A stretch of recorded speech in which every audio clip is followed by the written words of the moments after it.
বিশ্বকাপ নিয়ে এত অনেক কথাই কইছি। এখন আমরা একটু আসি ক্লাবের দিকে। ক্লাবের কি পরিস্থিতি? ম্যানচেস্টার সিটি 2026-27 সিজনের লিগে কাদেরকে সাইনিং করাইছে আর কাদেরকে দল থেকে বাহির করে দিছে।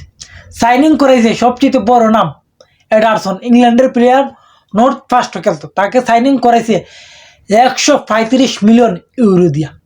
মানে বহুত বড় এক নাম, বড় নাম হওয়ার কথাই, কারণ ওয়ার্ল্ড কাপে যেভাবে পারফরমেন্স করছে সবাই নজর কায়রা নিছে। সেই জায়গা থেকেই ম্যানচেস্টার সিটি তার উপর নজর দিছে, নজর দিয়ে তারা আনছে, কারণ তারা আনার দরকার।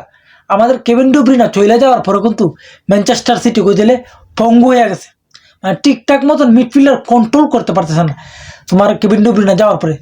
সেই কারণে তার মতন একটা প্লেয়ার আমাদের প্রয়োজন, একটু ভালো খেলবে, মিডফিল্ডটা কন্ট্রোল করবে। তো সেই জায়গাতেই ম্যানচেস্টার সিটি নজর পড়ছে ইংল্যান্ডের প্লেয়ার, নর্থ ফার্স্টের প্লেয়ার এডারসন, তাকে সাইনিং করাইছে। সবচেয়ে বেস্ট একটা সাইনিং বলতে পারেন সেই সাইনিংটা, আমার মতে তো সবচেয়ে বেস্ট। যদি ঠিকঠাক মতন সামনে দিই, যেভাবে ওয়ার্ল্ড কাপে খেলছে সেইভাবে পারফরমেন্স করতে পারে, তারপর আর কিচ্ছু করা লাগবে না তারে। এই 135 মিলিয়ন এটি ফানি বাতের ফানি, যদি ঠিকঠাক মতন পারফরমেন্স করতে পারে। এরপরে আরও একটা সাইনিং মহঙ্গা ফরওয়ার্ড, মানে সে লেস্টার সিটিতে খেলতো, হামজা চৌধুরীর খেলাবো, কিন্তু এখন সে চলে আসে ম্যানচেস্টার সিটি। মানে ফরওয়ার্ড, এত তো ফরওয়ার্ড থাকার পরও ফরওয়ার্ড অ্যাড করতেছে, কারণ জানে সামনে দিয়ে টার্গেট মারাত্মক, কিন্তু সেই কারণে তারা ফরওয়ার্ড আবার নতুন করে অ্যাড করতেছে। কারণ এই দুইটাই সাইনিং হয়েছে ইদানিং, মানে সামনে দিয়ে আরও কথা চলতেছে। এগুলো সিমোনিকে চাইরা দিতে পারে, আর অনেকরা চাইরা দিতে পারে, সেটি কথাবার্তা চলতেছে, সেটি আলাদা হিসাব রাখি। এখন আমাদের দল থেকে চলে গেছে কে Bernardo Silva, John Stones, Ake, এই তিনটে প্লেয়ার কিন্তু ম্যানচেস্টার সিটির মেইন একাদশের প্লেয়ার, মানে মূল একাদশের প্লেয়ার তিনটা চলে গেছে।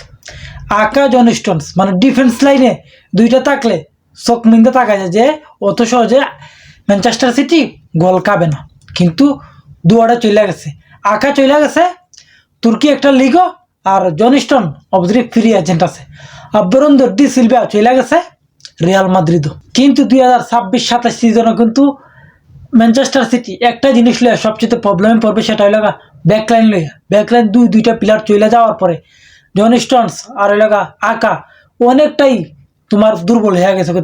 ব্যাকলাইন আমি দেখি না সেই রকম যে তাদের মতন ডিফেন্সিভ খেলোয়াড়, মানে আকা আর জন স্টোন যেভাবে ডিফেন্স দিত ম্যানচেস্টার সিটির হইয়া, সেই রকম বর্তমানে যা আছে এক গার্দিওলা ছাড়া আমি কাউকে আর দেখতেছি না। কিন্তু ম্যানচেস্টার সিটি মানে বর্তমান যে দলটা, এই দলটা নিয়ে সামনে দিয়ে 2026-27 সিজনে ভালো একটা পারফরমেন্স দিবার আশা করতেছি, কারণ আমরা 2 সিজন ধরা কোনো প্রিমিয়ার লিগের চোখ দেখতে পারতেছি না। 2 সিজন ধরা চ্যাম্পিয়ন্স লিগও ভালো করতে পারছি না ঠিকঠাক মতন, কিন্তু সেই হিসাবে 2026-27 সিজনে চ্যাম্পিয়ন্স লিগ আর ইংলিশ প্রিমিয়ার লিগ দুইটার উপরে ভালো নজর থাকবে ম্যানচেস্টার সিটির।